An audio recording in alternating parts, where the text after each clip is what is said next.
How we doing, guys? Fitted these a little while ago. It's time to give them a change. One of them's actually starting to fracture on the joint, so going to be fitting Tarmac Sportz ones today. I thought I'd just do a little video to show how it's done. I'm going to be putting lockout bolts here. These have already been changed back here for the extra camber on them, so they've already been done.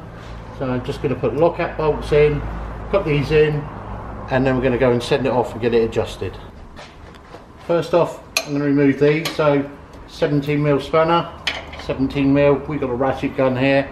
You can use ordinary ratchet. They can be quite stiff, so let's see how this one is. Cool, that one came out all right.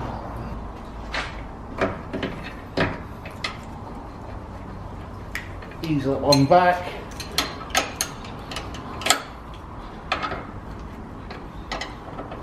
It will wind out. You've now got all the tension from that end, so we're going to go on and move this one and then tap them out. So the inner one, 19mm spanner on this one. Bit fiddly to get in there. 17mm nut.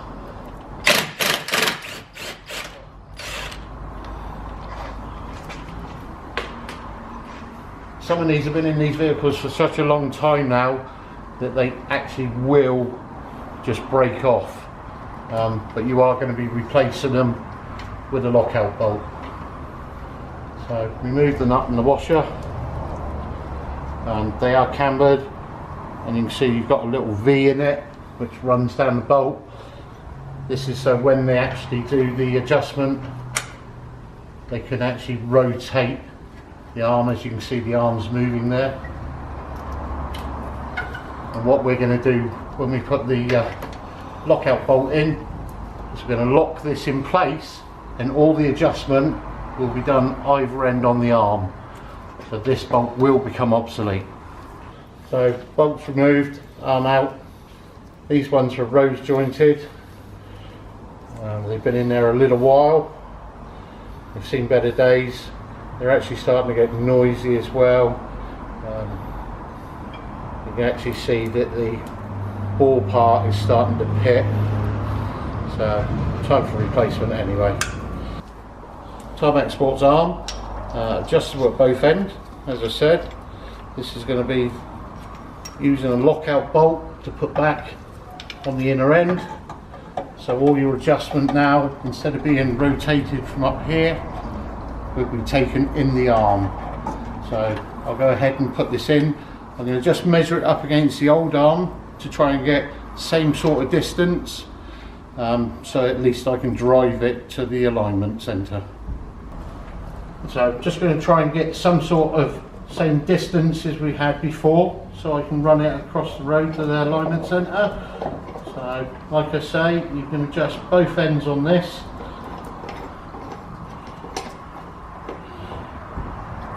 And then you lock the bolt back.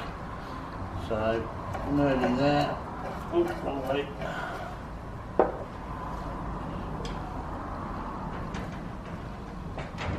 I'm only gauging the distance just to drive it across the road. Looks about right.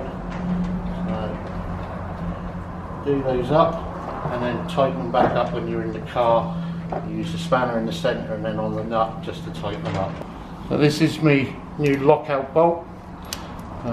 Just a square washer instead of the oval washer. So in case of, take the arm, slip it back up, take your bolt, put your washer on, slide it through the arm,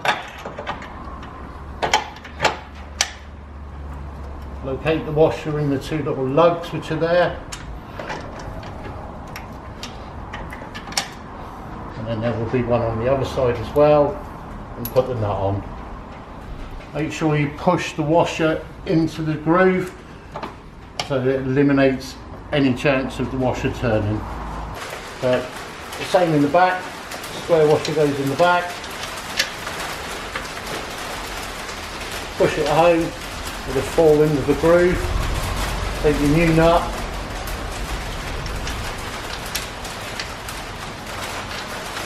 put your nut on.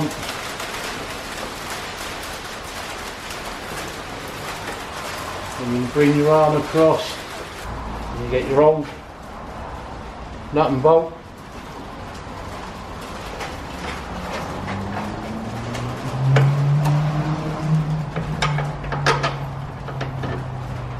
Drop that one in. Replace the nut and bolt. 17 and 17 on this one. And the new one they changed to a 19 by the looks of it. I'll just get a 19 socket. Just make sure that when you're actually doing these up, that the washers are actually staying in the location points.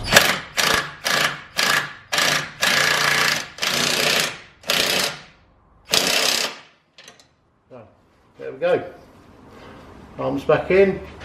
Now all I need to do is hold the centre of the bar with a spanner and just do the nuts up either end.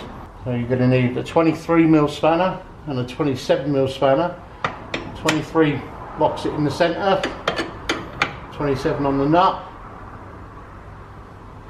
Try and hold the bar still while you're doing it up, just pinching the nuts up.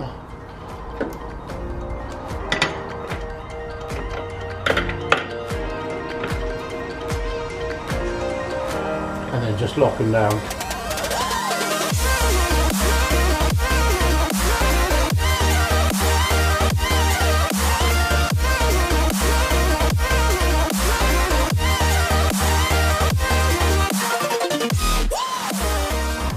So make sure you get these washers pushed square home so there's no chance of spinning.